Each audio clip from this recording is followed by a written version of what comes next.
কুয়েতে মাদক বিরোধী অভিযানে বিভিন্ন দেশের ১২ জনকে গ্রেফতার করেছে দেশটির স্বরাষ্ট্র মন্ত্রণালয়। গ্রেফতার হওয়াদের মধ্যে বাংলাদেশি, ভারতীয়, মিশরীয়, সিরিয়ান এবং নেপালি নাগরিক রয়েছে।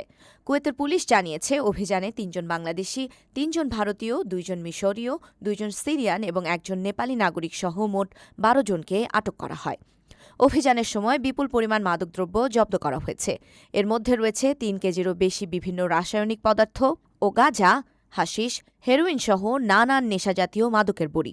এছাড়া মাদক প্রস্তুত ও সরবরাহের কাজে ব্যবহৃত ইলেকট্রনিক ওজন মাপার যন্ত্র এবং প্যাকেজিং সামগ্রীও জব্দ করা হয়েছে বলে জানিয়েছে আইনশৃঙ্খলা বাহিনী। গ্রেফতারকৃতদের বিরুদ্ধে আইনি ব্যবস্থা গ্রহণ করা হয়েছে এবং তাদের সংশ্লিষ্ট কর্তৃপক্ষের কাছে হস্তান্তর করা হয়েছে। কুয়েতের স্বরাষ্ট্র মন্ত্রণালয় জানিয়েছে, মাদক পাচার ও অবৈধ কার্যক্রমের বিরুদ্ধে তাদের অভিযান অব্যাহত থাকবে এবং জননিরাপত্তা নিশ্চিত করতে কঠোর ব্যবস্থা নেওয়া হবে। কুয়েত প্রবাসী বাংলাদেশিরা মনে করেন, দেশটিতে এসব কর্মকাণ্ডে প্রবাসীরা জড়িয়ে গেলে দেশের সুনামের ক্ষতি হয়, যার প্রভাব পড়ে অন্য সাধারণ প্রবাসীদের কাজকর্মে। ফলে মাদক থেকে বিরত থাকা উচিত প্রবাসী বাংলাদেশিদের।